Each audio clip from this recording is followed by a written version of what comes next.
Well, hey, what's up, Bible fans? Pastor Matt here. Today, looking at another Bible that I have to admit I am quite taken with. Today, we are looking at this one right here. This is the Wide Margin Reference Bible by Crossway in the top grain leather, and it is black color. And this, my friends, is a very excellent Bible. Of course, you already know me quite well. If you watch most of my reviews, you know that I'm a wide margin fan. And you know that I don't use this Bible, that I use this one right here, the Cambridge Wide Margin Eagle in the English Standard Version. Well, there might be some reasons that you would choose this Bible instead, and I want to talk about a couple of them today. So first of all, let's have a look at the outside of this Bible. This is an excellent top grain leather Bible.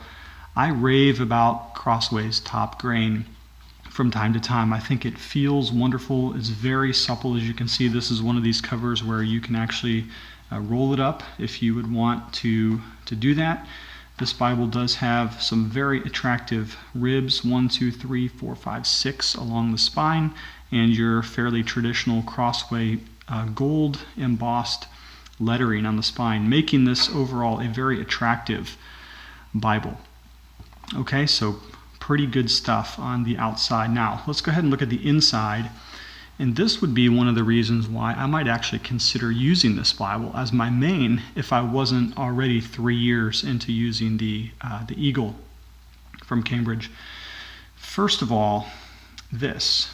You'll notice that one of the differences between this and the Eagle is that the cross references are not posted in the center column, but are instead relegated to a smaller portion right down here in the bottom right of every double-columned page.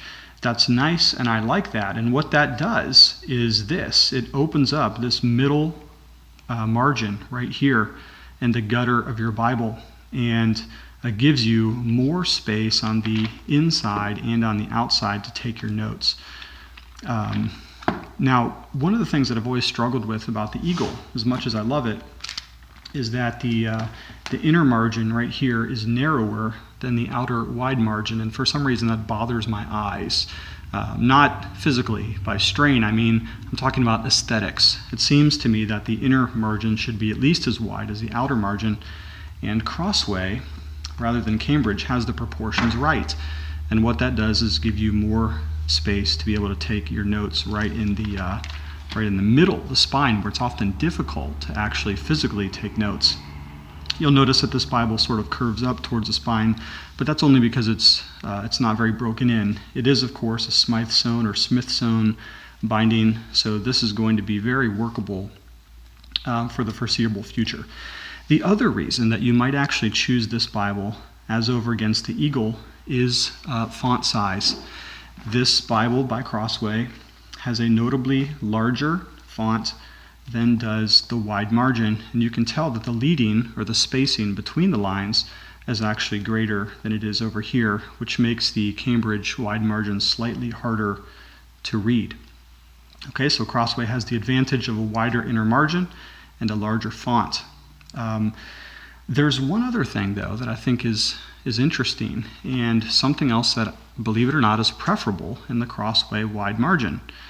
And that is simply the overall dimensions of the Bible. One of the things that I've struggled with the Eagle is that this Bible is so large that it does become unwieldy at times to actually hold, to carry, and to fit on your desk. If you tend to have your Bible on a computer desk where you have a keyboard and whatnot, it does get to be a bit burdensome.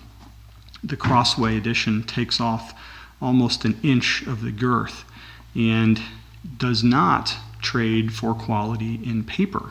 The paper quality is still quite good, but if I'm going to be completely honest, and I'm always completely honest on these reviews, the Cambridge paper is better. Okay, it is. It's better by a bit, not much, but it is better by a bit. And the reason I know that, I just did a little experiment at home, and I picked out 1,000 pages from this and 1,000 pages from the Cambridge, and I simply stacked it up, and the Cambridge is thicker by some visually measurable degree. Okay, so to me that simply says if 1,000 pages are thicker here than here, then this Bible has the better, thicker paper, okay? But the final reason that you might pick the Crossway wide margin as over against the Cambridge is going to come down to price. As I've mentioned before, the Eagle runs in the neighborhood of some $200. It's a very expensive Bible, although it will last for a lifetime. And the Crossway wide margin is closer to, oh my goodness, I'm going to forget. It's closer to maybe $110 to $115. So there's not much of a drop-off in quality, but there is a significant drop-off in price. Of course, there's a few features you won't get here. There is no art guillotine. These pages are white with gold, whereas the Cambridge, although it's a little bit hard to see because the Eagle is so worn in my edition, and obviously noted up on almost every page, it does have a pink or salmon color tone underneath of the gold. So Cambridge wins out in terms of the attractiveness to the eye. Also, you can probably see that the Cambridge is going to win out in terms of the texture of the grain of your goat skin, and goat skin, all things considered, is always better than your top grain cowhide. Okay? So sometimes I ask myself, well, if I didn't use the Eagle and the Pit Minion as my main kit, what would I use?